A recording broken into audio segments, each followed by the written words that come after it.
ఛత్రపతి మూవీలో ప్రభాస్ గారు చెప్పిన తీరంలో కెరటాలు ఎరుపెక్కాలి అనే డైలాగ్కి పర్ఫెక్ట్ ఎగ్జాంపులే ఈ దేవరా గ్లిమ్స్ అని నేను అంటాను.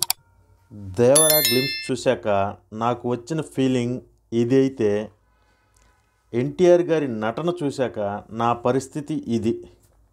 అసలు ఆచార్య తీసిన కొరటాల శివానేనా ఈ దేవరా తీసింది అన్నట్లు ఉంది గ్లిమ్స్ అయితే నాకు.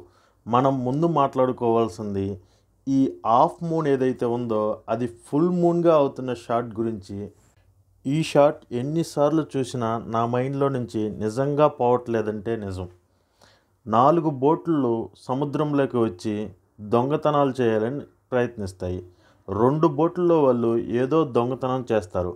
అప్పుడు వచ్చిన షాట్ ఉంటుంది, కత్తులు కిందకి వెళ్ళి మనుషులు పైకి వెళ్తారు చూడు శవాలుగా. నిజంగా మైండ్లో నుంచి ఆ షాట్ కూడా నాకైతే అస్సలు పోలేదు. అసలు ఎన్టీఆర్ గారు దేనికి కాపలాగా ఉంటున్నారు అనేది మనకు చూపించకపోయినా, అసలు ఎన్టీఆర్ గారు కొట్టకుండా మనుషుల్ని ఎందుకు చంపుతున్నారు అనేది అర్థం కాకపోయినా, ఈ గ్లిమ్స్ అయితే ఆనందాన్ని ఇచ్చిందనే చెప్పాలి నాకైతే. మరి మీకు నచ్చడం అనేది నేను అసలు అడగను.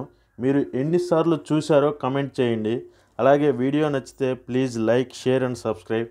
We'll meet in next video. Love you for watching. Yours CVP Creations family.